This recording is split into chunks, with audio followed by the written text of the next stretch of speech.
నేను మీ తలారి గౌస్ అడ్వకేట్.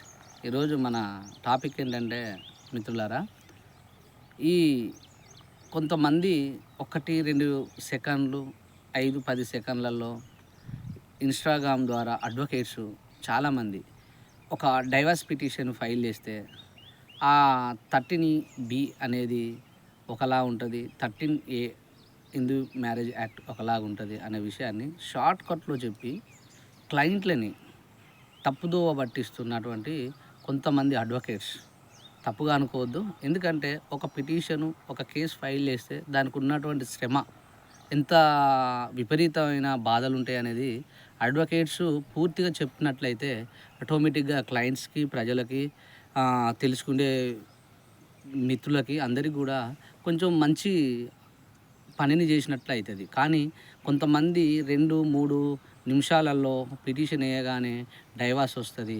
3 బిడ్డల తండ్రికి, తల్లికి డైవర్స్ నేను ఇప్పించగలుగుతా 25 రోజులల్లో, 30 రోజులల్లో, సంవత్సరంలో, ఇవన్నీ మానండి. ఎందుకంటే దాంట్లో ఉన్నటువంటి శ్రమ విపరీతమైనటువంటిది.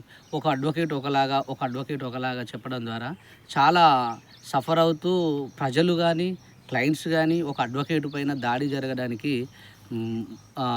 అనేకమైనటువంటి సమస్యలను ఫేస్ చేయడానికి అవకాశాలు ఉంటాయి. దాన్ని దృష్టిలో పెట్టుకొని ఒక పిటిషన్, ఒక కేసు ఫైల్ చేసినప్పుడు దానికి కౌంటర్ ఉంటుంది, సామాన్ సర్వ్ చేయడం ఉంటుంది, కౌంటర్కి ఇంకా రికౌంటర్ ఉంటుంది, లేదంటే ఇంకా వేరే ప్రాసెస్ ఉంటాయి. ఇవన్నీ దృష్టిలో పెట్టుకొని ఒక వీడియో చేయాల్సిన బాధ్యత ఒక అడ్వకేట్గా, సమాజాన్ని మార్చాల్సిన బాధ్యత అడ్వకేట్ పైన ఆధారపడి ఉంటుంది. కానీ అబ్బరకదబ్బరా ఇది ఇట్లా వేయగానే ఇట్లా మాయమవుతుంది, భస్మాసురు లెక్కనే వీడియో చేయడము సమాజానికి కానీ, అడ్వకేట్స్ వ్యవస్థ కానీ మంచిది కాదని ఈ యొక్క వీడియో, ఈ సందేశం ఇవ్వడం జరుగుతుంది మిత్రులారా. ధన్యవాదాలు.